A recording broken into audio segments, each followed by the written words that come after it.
Hello Clash Royale players, in this video we are going to see CRL 2025 World Finals match between Adriel and Mugi. Let's get started. To what that mini meta is. The problem I see for him though is I don't really see that really happening right in this tournament. You know, the decks are like been pretty versatile, and there isn't really one deck that really has been outshining any others.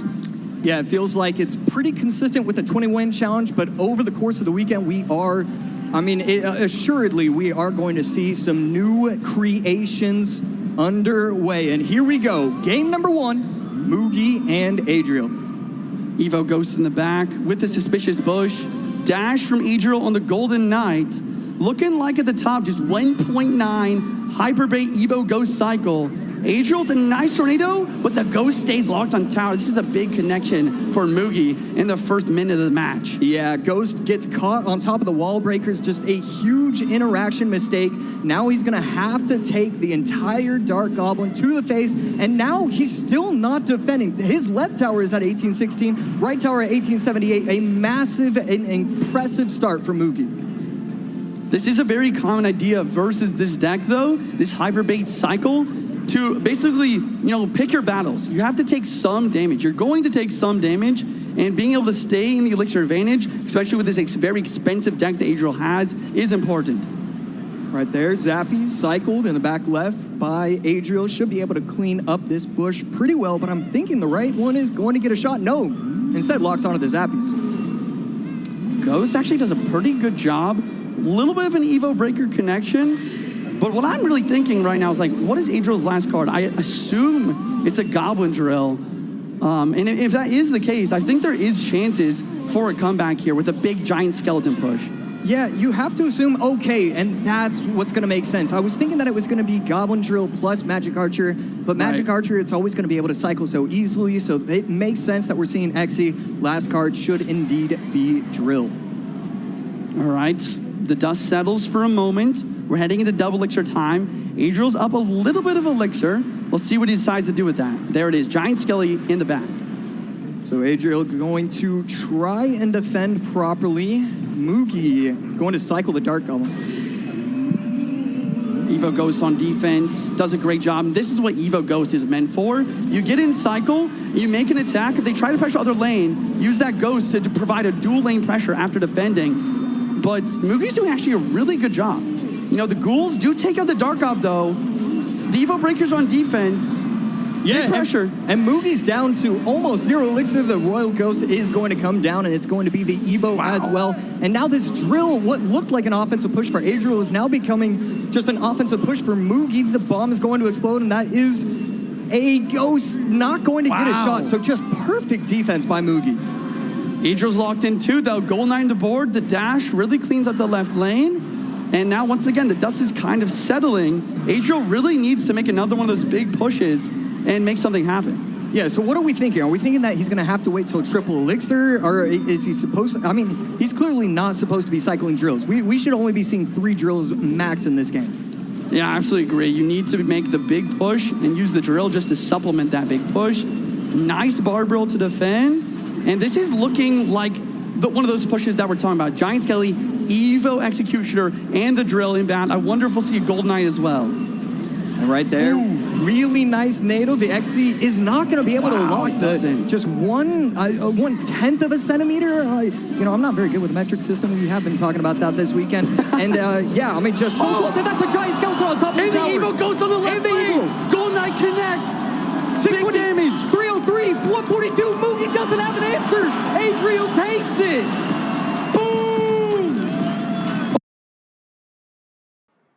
I mean, that's an insane match, guys. Finally, Adriel got the connection with Giant Skeleton. Yeah, let's skip to the second match.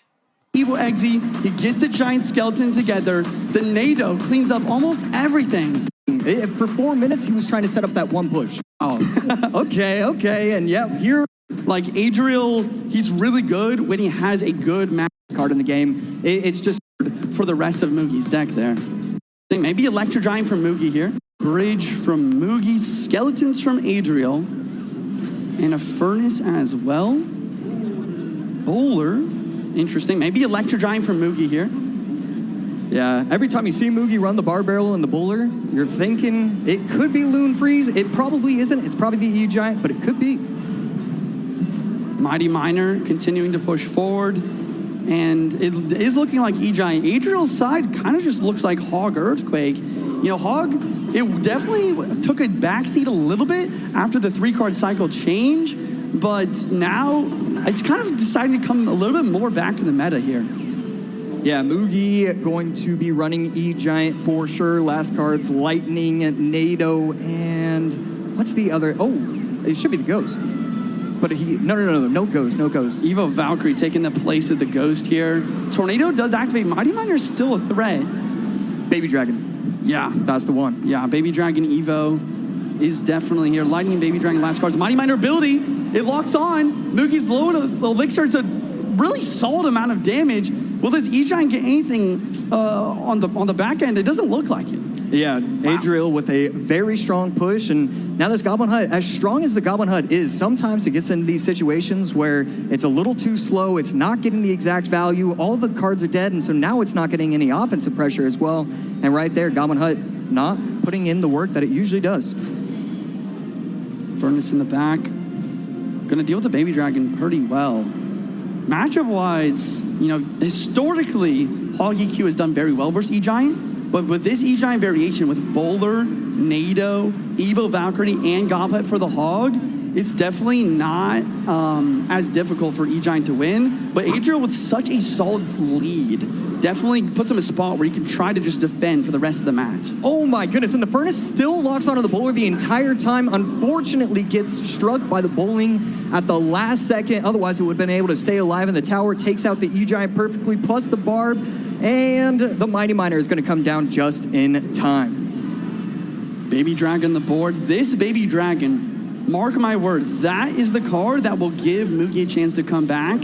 A lot of the time you see a very common sequence where you go Electro Giant in the back, Evo Baby Dragon, and while the Evo Baby Dragon's still on the board, you get to another Electro Giant and you speed it towards the tower to win the game. Yeah, Mugi just waiting for that opportunity to happen. Adriel just cycling Furnaces, cycling Teslas. I mean, it really, once you get into overtime, it feels like he's never able to go on offense. It's just always defense, defense, defense, and this should be difficult, wow. And it's not going to be Hog EQ. We're going to see Hog Lightning, and I don't know how that affects the matchup. I think it should make it a bit easier to defend. Yeah, the Lightning is so much better than Earthquake here. Yes, the Earthquake's good for his Goblin Hunt and for chipping, but, you know, I just said, you know, Evo Baby Dragon is the way, right? But then a Lightning immediately dropped onto it, and now, you know, Adriel's in a really solid spot.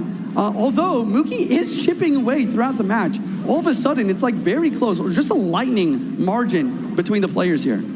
Yeah, really, really good micro from Adriel. Putting the Ice Spirit down, not having the bowler target the tower, and not the Tesla as well. It's going to stay alive long enough for it to get value on top of this E-Gen as well. So just one tiny little micro play that you don't really think about, that's going to make this defense so easy. Evo Furnace is getting cleaned up by the Barbarian Barrel, but the Skeletons are trying to protect. Evo Valkyrie now on the board, and we're heading to triple elixir overtime. High anti-lightning Tesla placement, but an E-Giant nonetheless. Right there, Lightning on defense by Adriel. This Baby Dragon is going to put in quite a bit of work, and that Mighty Miner going to put in all the damage? No, gets the bowler to half health, but wow. There's a lot of troops that are stacking for Mugi. A lot of stacking. Tesla does end up taking the Dragon out. 35 seconds. There's the Evo Baby Dragon. Evo Tesla trying to lock onto the Dragon, and he gets it. This Evo Baby Dragon getting taken off the map is imperative for Adriel's defense. Yeah, and right here, Mugi just placing troops down on the bridge, not using his Lightning, trying to go troops first and foremost. This is the Lightning. This is the push that he was looking for. 15 seconds left. Can he get the bowler? The Mighty Miner activation, it's going to be able to stay. Wait, I think the bowler's locked. The Tesla's trying to stop. The bowler gets the second shot. Baby Dragon connects. Oh my God. Oh my goodness. All of a sudden, Adriel, the perfection through the first 4 minutes, 45 seconds, final 15, can't do enough. Mugi's able to come back, and he's able to bring it. That's an insane comeback from Mugi, guys. Let's skip to the game 3. He's a 2-time world champion. Unbelievable. Just loses seconds. I would go away with it away, but I really trying to delay the attack, but the Valkyrie swings, takes. We are seeing some incredible Clash Royale today. Doesn't just make you speechless. Like, it is truly beautiful. Game 3, whoever wins this match continues in the upper bracket. Super exciting stuff. Spear Empress from Adriel and a Evo Skeleton Barrel for Mugi with the Mortar Evo as well. So technically we could be seeing a repeat of what we saw with, I believe it was Vitor and Frontier, but already looking a little bit different. So there is a Mortar deck. Okay, so Ice Wizard as well. Miner, tanking for the Flying Machine. Minions are going to clean up pretty well. Looks like Adriel's got like a Lava Miner deck, except Mugi has a lot of air defense, honestly. He's got the Ice Wiz, he's got the minions, he's most likely going to have arrows. He did not use arrows previously, so yeah, arrows to clean up lava puffs as well. The big question is, like, what kind of spells is Adriel going to have with this Lava Miner deck in order to try to break through these defenses? Yeah, I think I'd like to see. I mean, honestly, I'm not sure how I feel about Lava. You know, if there's anybody that's going to be running it, I guess I want Adriel. It's clear that they have a plan. They know what they're supposed to be doing, but Lava just scares me in these kind of competitions. Mortar is going to get one hit. Spear Empress continues to get value. And then the Flying Machine as well. These air units on Adriel's side of the map are getting quite a bit of value. But the cannon card does lock as well. Yeah, that's going to be 3 shots right there. Empress on top of the tower. Can it get 3 shots? It absolutely will. 2131, lowest tower for Mugi, 2150. I mean, this is, all knotted up, and there we go. Oh, the Goblin Curse comes out. You can hear the crowd, like, really just astonished. This card was really strong a month or two ago, and after the nerf, we don't see it as much anymore.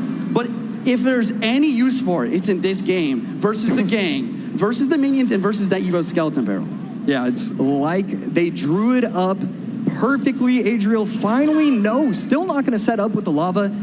All right, he's clearly had a ton of practice. A lot of these pros, especially in these like big competitions, you're not able to think as well as you usually would. Okay, do I lava now? Do I lava then? When do I do it? He's decided that in this matchup, it's all about the defense. Wait until overtime, wait until double elixir. I love that he has such a clear plan in mind.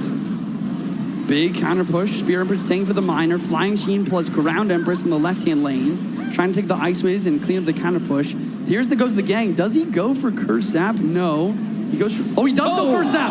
He has no elixir, 3 elixir, arrows come out. He gets the tower all the way down to 428, and oh my, all of a sudden, Adriel's in a commanding lead.